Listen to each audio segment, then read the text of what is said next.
Demonstrasi kontekstual modul 3.1 Pemimpin pembelajaran dalam pengembangan sekolah oleh Mulato, CGP Angkatan 7 dari SMK Negeri 1 Trujo, Klaten.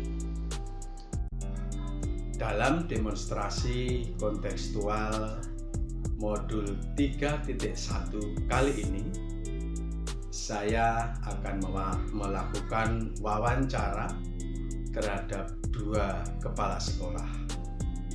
Saya akan melakukan wawancara berkaitan dengan tata cara pengambilan keputusan oleh pimpinan.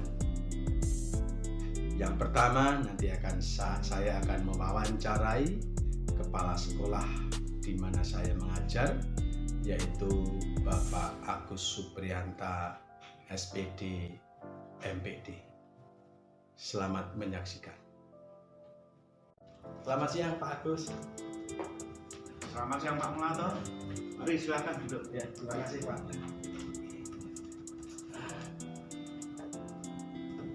Mohon maaf Pak Agus, ini mengganggu aktivitas Bapak yang baru kerja.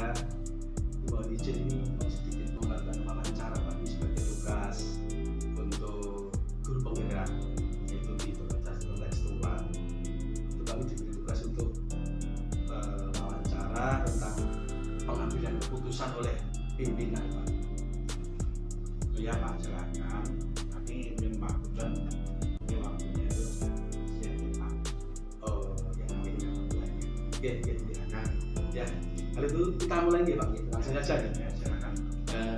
Gini Pak, selama ini Bapak pasti sering mengambil keputusan ya. Jadi bagaimana Pak untuk mengidentifikasi kasus yang merupakan dilema etika atau rujukan moral itu Pak? Gimana Pak? Ini Pak, ketika saya mengambil keputusan, saya pasti akan menganalisa dulu permasalahannya. Apakah itu ada pelanggaran hukum atau tidak? Jika ada potensi pelanggaran hukum, pasti itu adalah rujukan moral. Kalau itu ada potensi pelanggaran hukum, berarti itu dilema etika. Jadi dianalisis itu Pak ya. Terus gimana? Selama ini bagaimana ya Bapak menjalankan pengambilan keputusan jika ada kepentingan yang sama-sama besar, sama-sama benar Pak? Dilema etika tadi Pak. Gimana Pak? Tentu saya akan mempertimbangkan mana yang lebih baik dan bermanfaat untuk rakyat.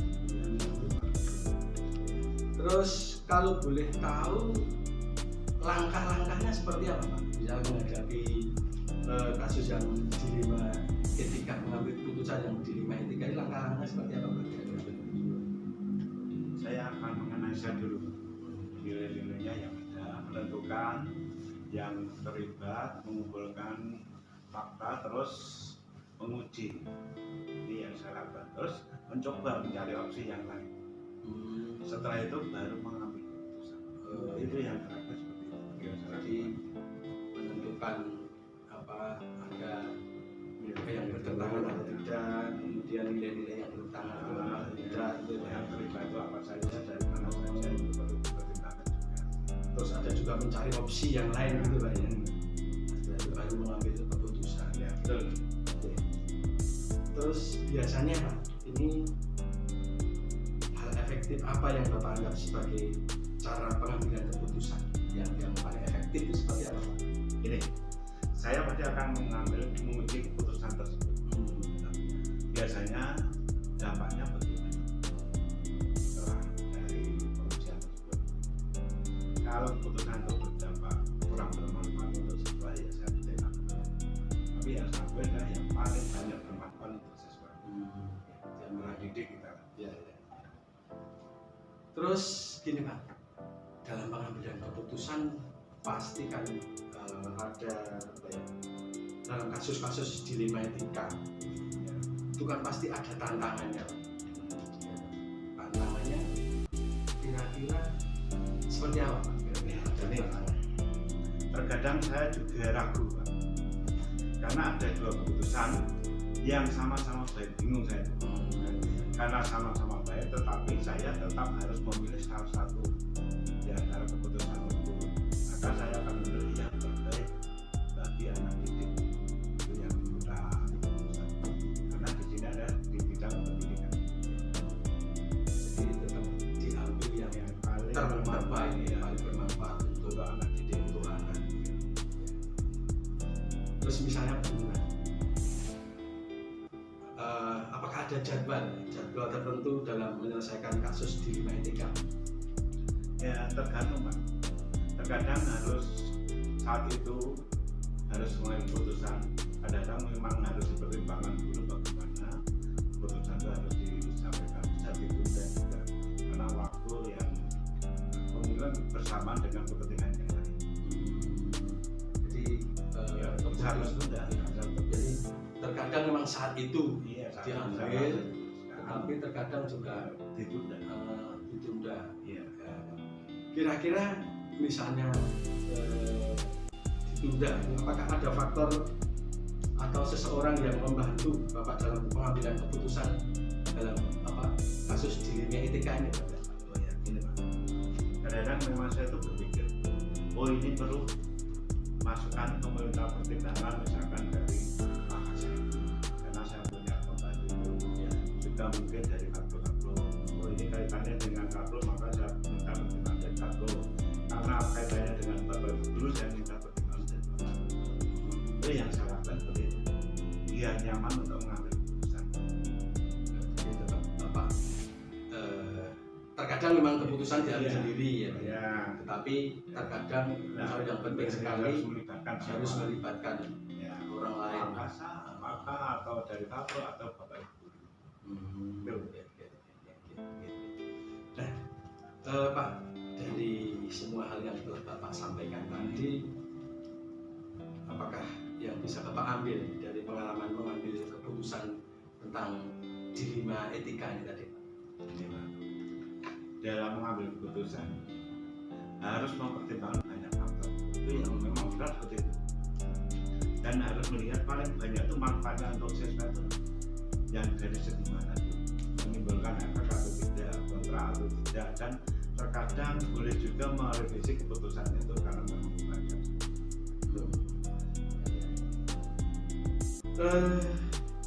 Baik Pak, terima kasih. Ya. Saya kira cukup. Terima kasih waktunya. Mohon maaf ini saya telah mengganggu waktunya. Ya. Dan saya mohon diri. Ya Pak, sama-sama selamat beraktivitas yang baik. Terima kasih. Ya. Video yang kedua, kami akan melakukan wawancara dengan Kepala Sekolah SMK Kristen 1 Klaten, yaitu Bapak Haji Sawiji SPD. Selamat menyaksikan. Selamat siang Pak Wiji. Selamat siang Pak Muranto, monggo silakan. Ya, terima kasih Pak. Gini Pak, ini saya mau minta izin untuk sebagai tugas kami sebagai calon guru ya, yang ditugaskan untuk wawancara kepala sekolah tentang pengambilan keputusan oleh pimpinan. Ini boleh ya Pak, nanti Boleh, monggo ya. sekedar Monggo. menimba ilmu. Saya juga baru Pak, jadi baru belajar juga. Kita sama-sama belajar. Ya, gini Pak. Pak Wiji sebagai kepala sekolah kan tentu pasti sering mengambil keputusan. Nah, kadang keputusan itu ada yang dilema etika atau bahkan ada bujukan moral terkadang seperti itu. Dan kira-kira Pak Wiji sebagai kepala sekolah itu bagaimana Pak untuk mengidentifikasi ini bujukan moral, ini dilema etika itu bagaimana? Ya, terima kasih Pak Muranto. Jadi yang pertama adalah keputusan mesti adalah yang terbaik bagi siswa. Jadi dalam kegiatan keseharian memang ketika ada masalah, ada kasus, biasanya kami analisa dulu kasusnya apa. Dari situ saya mendapatkan data kami bisa kami biasanya buat tim tertulis. Kemudian kalau itu memang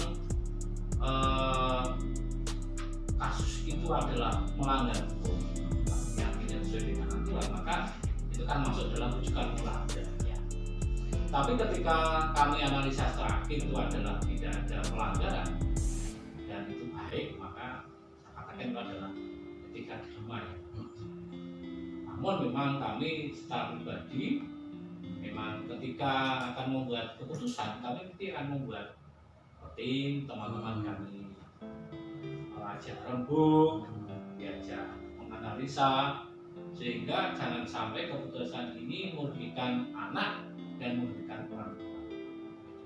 Ini yang kami jalankan. Sehingga segalanya itu adalah melanggar hukum, itu berarti kan masuk rujukan kurang. Ya. Tapi ketika tidak melanggar hukum, atau kasus berjalan, itu adalah yang dinamakan etika dilema. Ya, jadi memang dianalisa, kemudian Bapak ada timnya ya. Betul, sekarang Nah, misalnya Pak, ini ada kasus yang dilema etika tadi ya. Ada dua keputusan yang sebenarnya sama-sama baik, ya, sama-sama baik. Nah, itu pengambilan keputusannya bagaimana? Ini sama-sama baik. ya. Biasanya kami Pak, kalau terkait dengan dua masalah yang sama-sama baik, kami berpikir nanti efek kedepannya seperti apa. Itu adalah efek. Kemudian saya akan berpikir bagaimana itu terbaik bagi siswa. Jangan sampai keputusan yang kita buat itu merugikan sekolah dan juga merugikan masyarakat. Dan ini adalah siswa dan orang tua. Kalau sama-sama baik, mesti kami akan menentukan yang terbaik bagi siswa. Jadi diambil yang terbaik Siswa. Nah, kalau boleh untuk masukan saya Pak, untuk menggali supaya nanti juga saya bisa seperti Bapak. Langkah-langkah untuk mengambil keputusan yang dilema etika tadi. Oh, saya harus memilih yang ini. Kira-kira langkahnya seperti apa? Kami laksanakan, kami bercerita adalah kami membuat tim kami ini kami beri tugas untuk mencari data kasus, karena kan dari semua yang di rumah kita. Kemudian setelah saya buat tim akan saya beri tugas untuk mencari data yang konkret. Nah, dari data keadaan siswa yang sebenarnya ini yang kami gunakan sebagai pedoman. Karena baik secara etika dia tidak menyalahi hukum, tetapi bersalah. Maka itu saya analisa, kemudian kami rembuk dengan para pakar dan tim. Kami kan biasa bekerja dengan tim, Pak. Nah, dari situlah kita menentukan ini yang terbaik bagi siswa. Tapi tetap yang utama adalah terbaik bagi siswa. Karena kita adalah bagaimana memberikan masa depan bagi siswa. Jangan sampai keputusan kita itu memutus masa depan anak.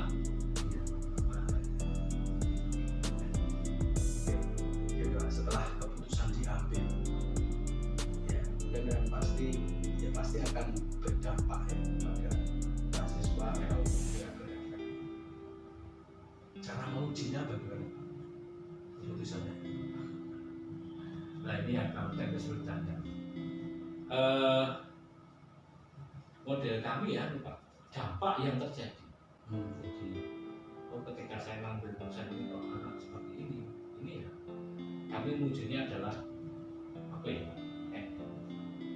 Contoh seperti ini, kasus kadang lagi di akhir di akhir kenaikan kelas kan banyak sarjana bocah ini mulai tahun 2012 akhirnya kan dia tidak mendapatkan nilai secara ya, karena apa? Karena memang ini keterbatasan daya pikir, daya bagaimana kan banyak materi orang tak lulus ini Pesantren kasihan, tapi kalau tuliskan aturannya nggak masuk ya. Ini kan kerja di rumah ya itu sudah kami teruskan. Dan ujinya bagaimana? Nah ini yang sulit karena kan setelah lulus mereka bekerja. Kalau mereka diterima di kerja berarti ada ujian saya lulus, berarti kan dampaknya kan. Ya itu yang kesulitan kami menguji seperti itu. Oke. Terus ini dalam kasus-kasus dilema etika seperti ini biasanya ya ada tantangannya ya. Tantangan dalam mengambil keputusan yang kasus-kasus dilema seperti etika ini. Biasanya apa tantangannya? Kami biasanya ada rasa pratego. Maka ketika ini tantangan kami, maka saya untuk mengumpulkan para ketiga sama-sama baik saja.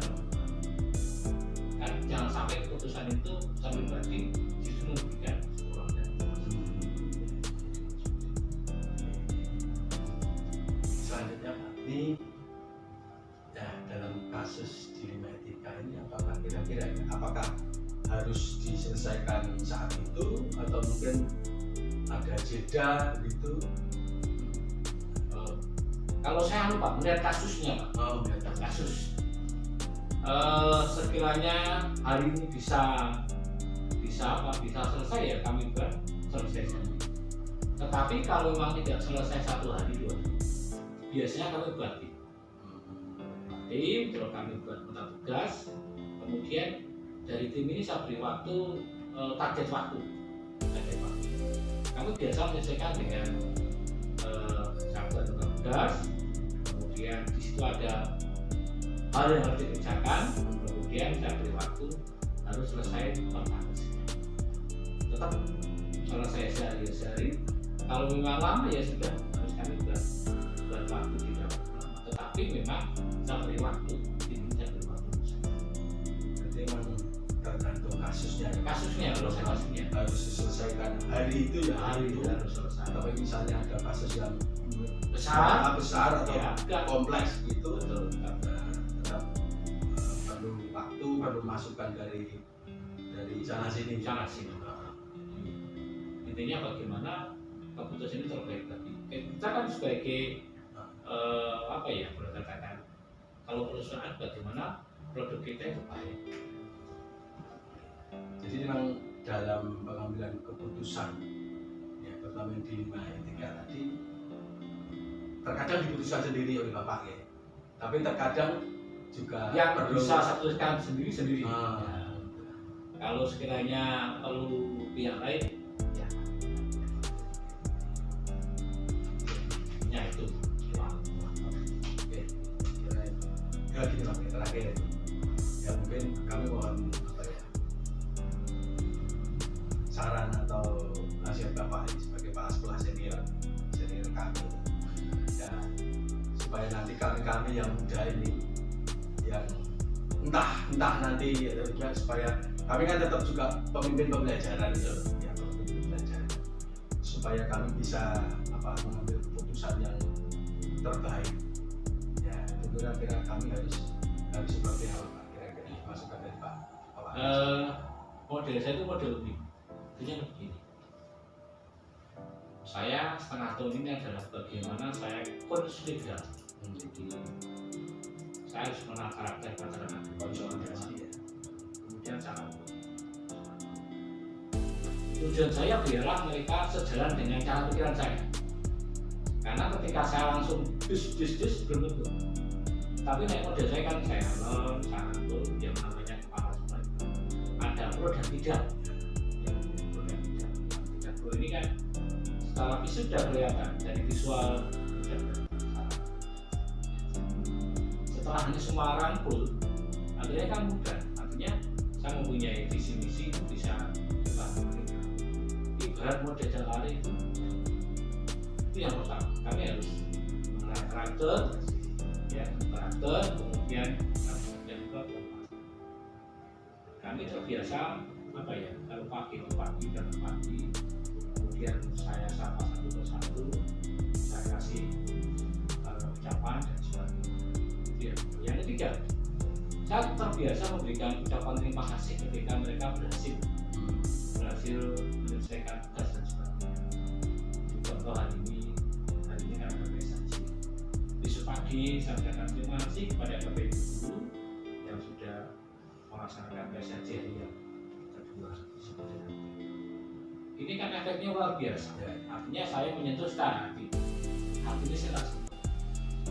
Nah, baru setelah itu kami mengatakan Nur Hati dalam jangka setahun punya program seperti ini. Ayo bareng-bareng. Terus ya, saya itu punya makanan. Makanan saya itu adalah memakai anak buah. Wah, itu saya banggakan karena ketika saya balik saya terbuka akhirnya ini sebagai salah satu kegagalan kami ketika saya tidak senang ya ajak. Malah kadang ini saya senang saya relasi aku gini lah, ajak keluar, ajak jajan, kemudian itu objeknya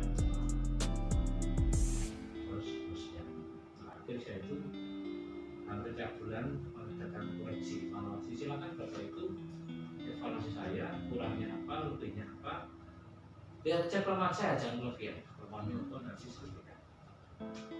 Nah itu Pak, ya, saya cenderung rangkul, karena memang setiap kepemimpinan, setiap keputusan itu kan pasti pro kontra itu kan pasti ada. Bagaimana kita memanage pro kontra itu. Masukan yang nasihat yang baik sekali untuk saya Pak. Terima kasih sekali. Kita sama-sama belajar. Saya juga belajar baru saya nggak tahu. Terima kasih Pak Ricci atas waktunya. Sama-sama sekali. Semoga sukses, selamat, besok jadi kepala sekolah yang baik. Amin. Terima kasih. Hasil analisis dan refleksi hasil wawancara. Analisis dan refleksi hasil wawancara dengan dua pimpinan sekolah. Dalam tugas demonstrasi kontekstual modul 3.1, saya melakukan wawancara kepada dua kepala sekolah, yaitu Bapak Agus Suprianta SPD MPD sebagai Kepala SMK Negeri 1 Trucuk, tempat di mana saya mengajar. Dan yang kedua adalah Bapak Haji Wiji SPD sebagai Kepala SMK Kristen 1 Klaten. Setelah saya melakukan wawancara tersebut, saya menganalisa dan refleksi terhadap hasil wawancara tersebut dengan hasil sebagai berikut. Yang pertama, ada hal-hal yang menarik dalam hasil wawancara tersebut. Ketika saya mewawancara dengan Bapak Agus Suprianta SPD MPD, saya menemukan hal-hal menarik sebagai berikut. Yang pertama, Bapak Agus Suprianta atau Kepala Sekolah SMK Negeri 1 Trucuk Klaten telah dapat mengidentifikasi antara dilema etika dan rujukan moral. Yang kedua, dalam pengambilan keputusan selalu mempertimbangkan nilai-nilai kebajikan universal yang ada dan dapat membedakan paradigma dilema etika yang ada. Yang ketiga, pengambilan keputusan selalu berdasarkan pertimbangan dampak terhadap murid. Yang keempat, keputusan bisa diambil sendiri dalam waktu yang cepat atau saat itu, tetapi juga terkadang meminta pertimbangan dari wakasek atau teman sejawat. Yang kelima, pengambilan keputusan berdasarkan prinsip berpikir berbasis hasil. Yang keenam, pengambilan keputusan sudah melalui beberapa tahap dalam 9 langkah pengambilan keputusan. Yang ketujuh, belum melakukan langkah pengujian dalam pengambilan keputusan, tetapi hanya berdasar dampak yang ditimbulkan. Apakah menimbulkan pro dan kontra yang tajam atau kegaduhan yang ditimbulkan. Sedangkan hasil wawancara dengan Bapak H.Y.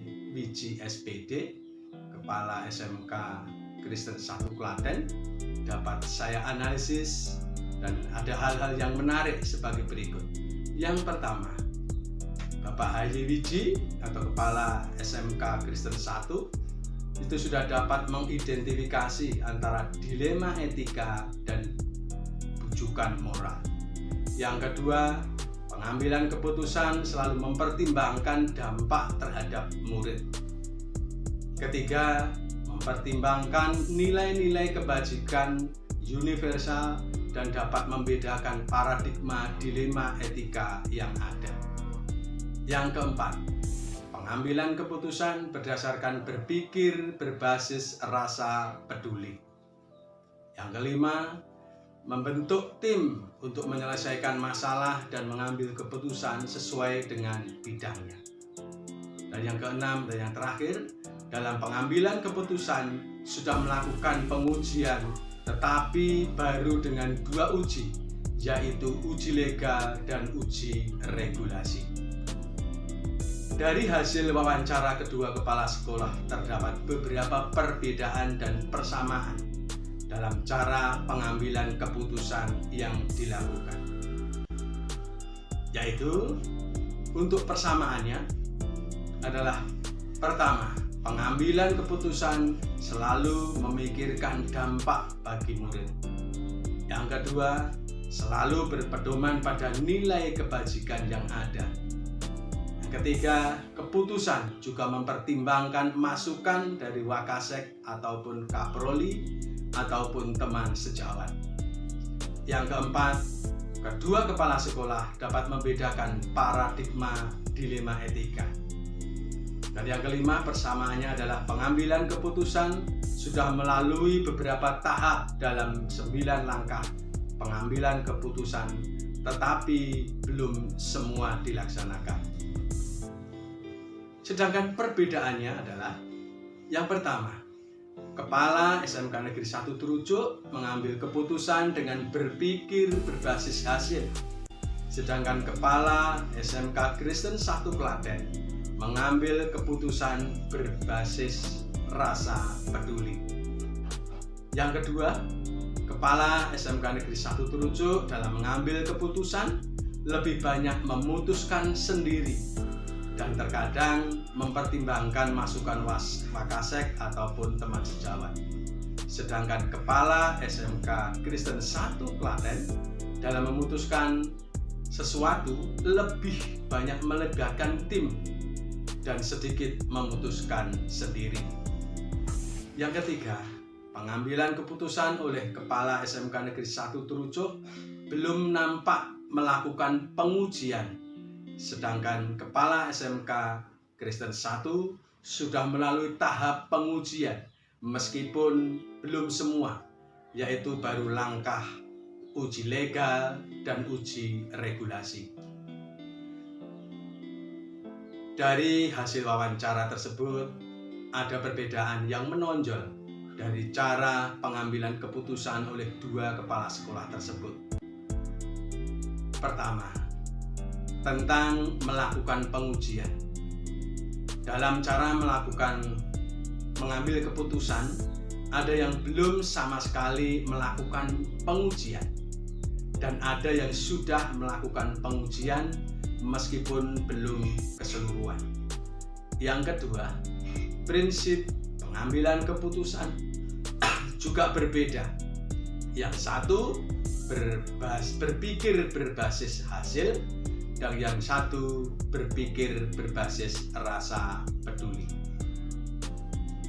Sesuai hasil wawancara yang sudah saya lakukan, kedua kepala sekolah mempunyai rencana untuk lebih banyak melibatkan wakil kepala sekolah dan teman sejawat dalam pengambilan keputusan yang mengandung dilema etika, serta akan mempergunakan teori yang ada, yaitu 4 paradigma, 3 prinsip, dan 9 langkah pengambilan keputusan dan pengujiannya, supaya keputusan yang diambil benar-benar bijaksana dan berdampak baik pada peserta didik.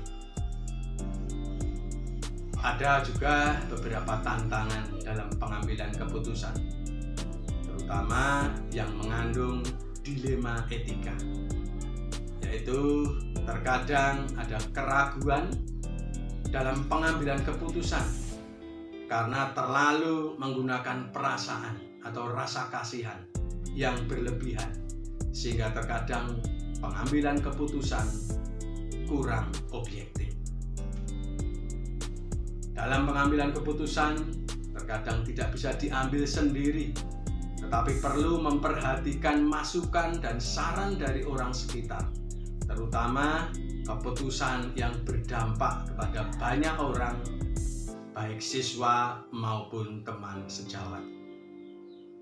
Sebagai calon guru penggerak dan pemimpin pembelajaran, saya akan berusaha menerapkan 4 paradigma, 3 prinsip, dan 9 langkah pengambilan keputusan dan pengujiannya dalam semua pengambilan keputusan yang mengandung dilema etika, serta akan saya lakukan baik dalam pembelajaran bersama siswa maupun teman sejawat.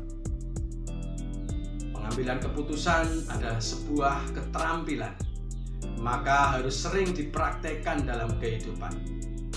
Semakin kita membiasakan diri mengambil keputusan yang menerapkan teori, maka akan semakin terampil dan baik hasilnya.